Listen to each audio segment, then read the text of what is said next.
बहुत पुरानी बात है। आकाश को छूते हुए धवलगिरी पर्वत की एक ऊंची चोटी पर सोमदत्त और उनकी पत्नी सुभद्रा नाम के एक गरीब वृद्ध दंपति रहते थे। उनके पास संपत्ति के नाम पर केवल एक छोटी सी कुटिया और पर्वत की तलहटी में टमाटर व आलू के कुछ खेत थे।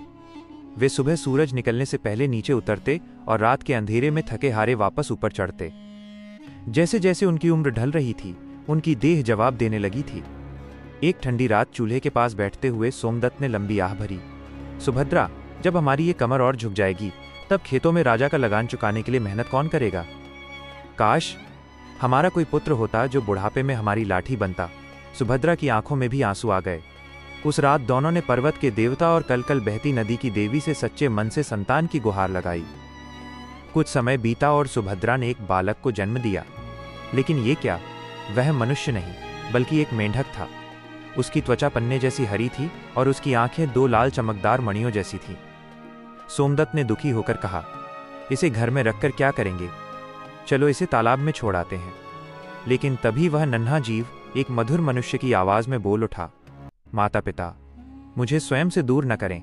मैं भले ही अभी ऐसा दिखता हूं, पर मैं आपके ही रक्त से उपजा हूं। समय आने पर मैं आपकी सेवा करूंगा। ये चमत्कार देख दंपति ने उसे नीलमणि नाम दिया और अपने पास रख लिया। नीलमणि 3 वर्ष का हो गया। वो शारीरिक रूप से छोटा था, पर उसकी बुद्धि और विचार बहुत ऊंचे थे। उसने देखा कि उसके बूढ़े माता पिता कैसे मेहनत की चक्की में पिस रहे हैं।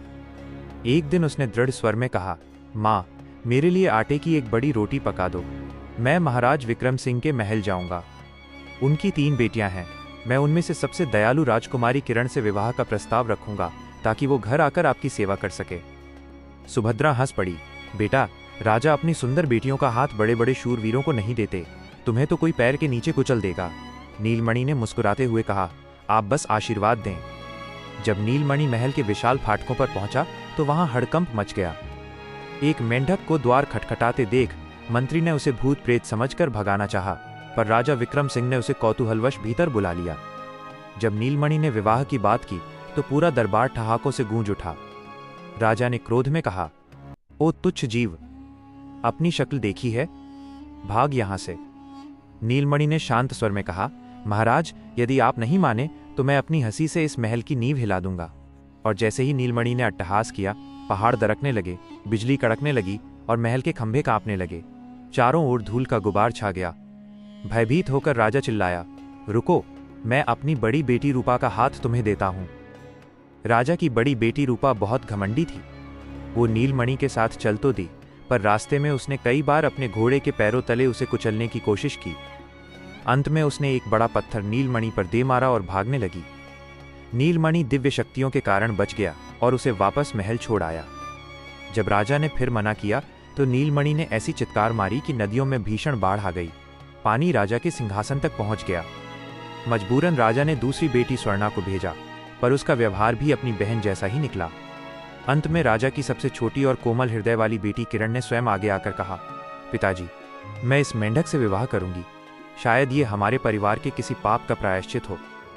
किरण नीलमणि के साथ पर्वत की कुटिया में रहने लगी। वो बहुत परिश्रमी थी। वो अपनी सास के साथ खेतों में पसीना बहाती और कभी कोई शिकायत नहीं करती। तभी पतझड़ का वार्षिक मेला आया, जहां विशाल घुड़दौड़ होती थी। नीलमणि ने कहा कि वो घर पर ही रहेगा। लेकिन मेले के आखिरी 3 दिनों में एक चमत्कार हुआ। एक हरा घुड़सवार, जिसके वस्त्रों पर सोने के काम थे और जिसके पास चांदी की बंदूक थी, मैदान में उतरा। उसने हवा से बातें करते हुए दौड़ जीती, आसमान में उड़ते कबूतरों का शिकार किया और लोगों पर सोने चांदी के फूल बरसाकर ओझल हो गया। किरण ये सब देख दंग थी। उसे शक हुआ कि जब भी ये घुड़सवार मेले में आता है, नीलमणि घर पर अकेला क्यों होता है। अगले वर्ष उसने बहाना बनाया और मेले से जल्दी घर लौट आई। कुटिया के एक अंधेरे कोने में उसने मेंढक की खाली खाल पड़ी देखी। वो खुशी से झूम उठी, मेरा पति तो वो दिव्य घुड़सवार है, फिर वो इस बदसूरत खाल में क्यों रहता है।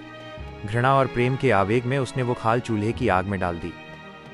तभी वो घुड़सवार राजकुमार हांफता हुआ पहुंचा। खाल को जलता देख वो पत्थर पर गिर पड़ा। उसका शरीर पीला पड़ने लगा। उसने सिसकते हुए कहा, किरण, तुमने सब नष्ट कर दिया। मैं धरती माता का अंश हूं और समाज की बुराइयों को खत्म करने के लिए शक्ति जुटा रहा था। मुझे रात की ठंड से बचने के लिए उस खाल की जरूरत थी। अब सूर्योदय होते ही मेरे प्राण पखेरु उड़ जाएंगे। किरण फूट फूट कर रोने लगी। राजकुमार ने कहा, अभी एक रास्ता है। मेरे जादुई घोड़े पर बैठो और पश्चिम के स्वर्ण महल जाओ। वहां ईश्वर से 3 वरदान मांगना, समानता, न्याय और समृद्धि। यदि तुम सूर्योदय से पहले ये खबर हर घर में पहुंचा दोगी तो मुझे नया जीवन मिलेगा। किरण बिजली की गति से उड़ी, भगवान से वरदान भी ले आई। लेकिन लौटते समय पर्वत की घाटी में उसके पिता राजा विक्रम सिंह ने उसे रोक लिया। जब किरण ने बताया कि अब कोई राजा प्रजा नहीं रहेगा और सबको समान अधिकार मिलेंगे, तो राजा के अहंकार को चोट पहुंची। उसने किरण के घोड़े की लगाम पकड़ ली और उसे उलझाने लगा। समय निकलता गया।